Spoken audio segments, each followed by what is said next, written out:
Olá, quarta-feira, 18 de maio de 2022, eu estou aqui para contar a você que o Bolsonaro não se corrige. O Bolsonaro é incorrigível, insuportável. Agora resolveu criar uma nova bandeira eleitoral processando Alexandre de Moraes, ministro do Supremo, por, segundo ele, prática de 5 crimes que demonstram abuso de autoridade. É de lascar. Pois é, esse é o assunto do dia. Até porque teve um desdobramento. O Dias Toffoli foi o relator do caso e negou a pretensão do Bolsonaro. Ele foi para o Procurador-Geral da República. Mas nós vamos tratar disso mais à frente, quando eu tratar também de outros assuntos. Agora, eu quero agradecer a você a sua permanência. Recebo a sua presença aqui, me acompanhando, como um presente. É um presente de aniversário. Muito obrigado. Bom, então vamos voltar ao Bolsonaro. O Bolsonaro está sendo processado dentro das normas constitucionais e na alçada do Supremo Tribunal Federal em 4 investigações, né? Na primeira delas, ele é acusado, desde que o Moro saiu do Ministério da Justiça, de tentar interferir na gestão da Polícia Federal, que é uma polícia judiciária, é um órgão de Estado, não é um órgão de governo. O presidente não pode interferir. Bom, eu só quero saber por que esse processo ainda não foi encerrado, porque afinal já foi mais do que comprovado que ele não tentou interferir. Ele tem interferido mesmo. Bom, além disso, ele tem feito uma campanha tentando desmoralizar as urnas eletrônicas, dizendo que elas tiram a confiança no resultado eleitoral, né? E também é acusado de ter vazado uma investigação sob sigilo da Polícia Federal e que, sob sigilo, não pode ser vazada. Se uma investigação sob sigilo é vazada pela imprensa, não há problema. Mas se é vazada por um funcionário público, que o presidente da República, por mais pretensão que tenha, é um funcionário público, aí é um crime. É um crime. E, por fim, ele é acusado de ter, como fez mesmo numa live dele numa quinta-feira, ter confundido a vacina contra a Covid com algo que injetasse o vírus da AIDS, né? Que é um absurdo, uma fake news. E, segundo a Thaís Oyama, colunista do UOL, tudo isso é fruto do medo que ele tem. Ele tem um medo terrível de algum desses processos realmente levá-lo para a cadeia, porque ele não pode ir para a cadeia, porque ele é presidente da República e é protegido. O Procurador-Geral da República tem o monopólio do processo legal do presidente, mas se ele perder a eleição e ele der posse a um substituto, aí ele é cidadão comum e terá que ir para a cadeia se condenado for nessa direção, né? O medo de ir preso, segundo Thaís Oyama, é o que o move, né? E o Walter Maierovitch, aqui, que eu sempre digo que é meu guru jurídico ao lado do Modesto Carvalhosa, e escreve artigos no UOL e mostrou o seguinte, que a natureza dessa iniciativa contra Alexandre de Moraes, dupla, primeiro contra o Supremo, depois na Procuradoria-Geral da República, do Augusto Aras, não tem nenhuma causa jurídica, é apenas política e contra a democracia. É uma tentativa descarada de golpe. E dentro dessa tentativa de golpe, o filho, Flávio, o primogênito, senador da República, fez declarações de é que o Tribunal Superior Eleitoral não se preocupa com a democracia.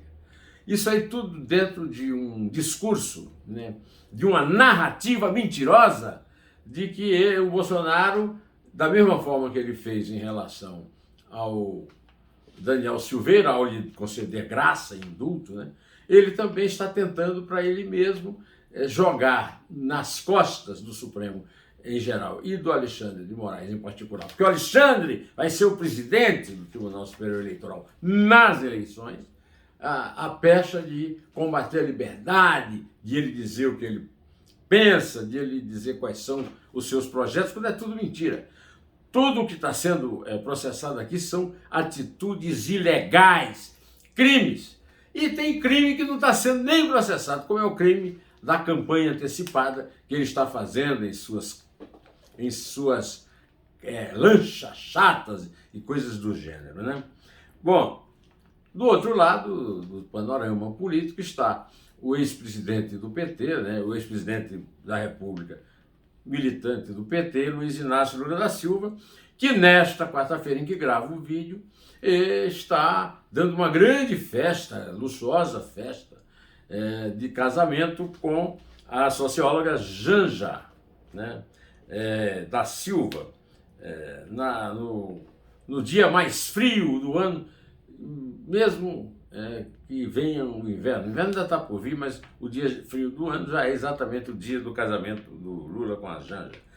Em relação ainda à eleição, o PSDB desrespeita claramente todos os princípios da política partidária quando sabota de forma óbvia e evidente a candidatura de João Dória.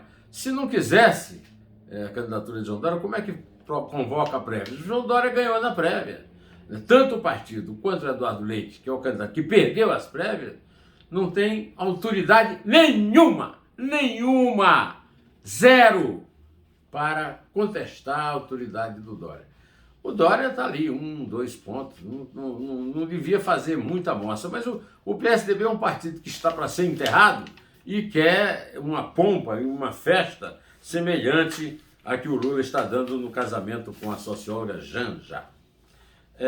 Eu queria também lembrar aqui que o suspeito de ter assassinado Maiara Valentim, estudante da Unicamp no interior de São Paulo, é um sujeito chamado Michael Douglas da Silva. No quarto da pensão onde ele mora, a polícia encontrou uma suástica nazista e referências ao serial killer Lázaro Barbosa, aquele que assustou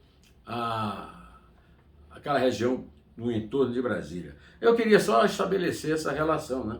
A relação entre suástica, nazifascismo e a morte dessa moça, a morte cruel dessa moça.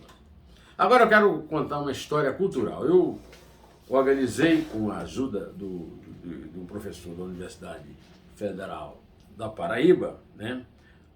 O